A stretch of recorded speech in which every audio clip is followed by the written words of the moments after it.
Hello guys, आज हम लोग करने वाले हैं न्यूक्लियर फिजिक्स का चैप्टर। ओके। इसमें सबसे पहले आता है रेडियो डीके, जो कि हमारे सिलेबस से भी हट गया है, बट एक बार देख लेने में कोई हर्ज नहीं है।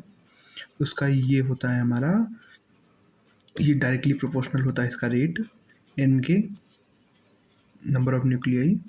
उसके बाद इसका ग्राफ ऐसे बनता है और इसको हम लोग डेराइव करके यहाँ पर ये आता है, इसी से ग्राफ बनता है हमारा एन नॉट। मतलब मेन हमें यही याद रखना है, तो इंटीग्रेशन और डिफरेंशिएशन करके हम इसको डराइव किए हुए हैं। यहाँ पे मेन हमारा यही फार्मूला निकल जाता है, इसी का यूज करते हैं। वैसे पूछा नहीं जाएगा क्योंकि अभी सिलेबस से हट गया है, तो इसी को हम लोग निकाल करके एक्सपोनेंशियल ग्राफ इसका बन गया है।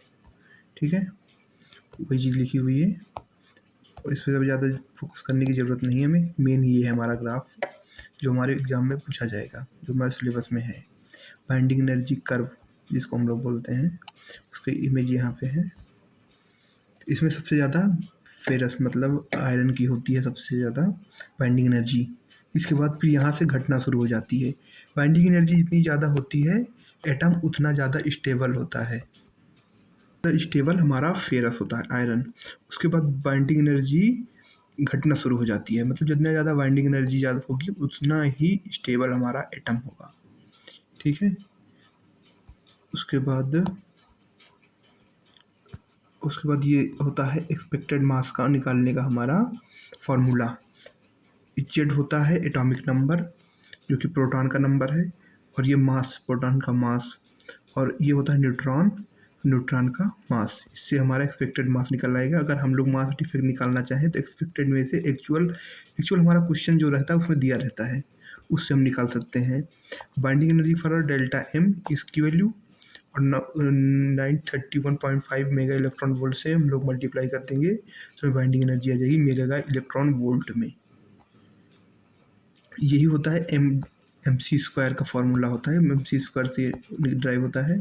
सी स्क्वायर में लिखेंगे तो हम लोग जूल में आएगा, बट अगर हम लोग इसको लिखते हैं तो मेगा इलेक्ट्रॉन वोल्ट में ही ज़्यादातर पूछते हैं क्वेश्चन में। और पीवाई क्वेश्चन है, अक्सर पूछा जाता है फेरस के लिए। फेरस के बारे में वही मैं बताया, जो सबसे ज़्यादा हैवी यही होता है। इसके बाद बाइंडिंग एनर्जी डिक्रीज होना शुरू हो जाती है। क्यू वैल्यू निकालने के लिए हम लोग रिएक्टेंट के मास से प्रोडक्ट के मास को माइनस करते हैं, उसके बाद फिर सी स्क्वायर से मल्टीप्लाई कर देते हैं। वही है एम सी स्क्वायर वाला फॉर्मूला, बस में कहता है रिएक्टेंट में से प्रोडक्ट घटाते हैं।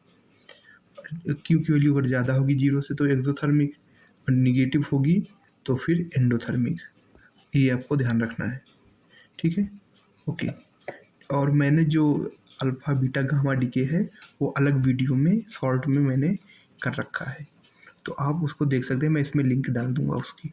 Okay, thank you.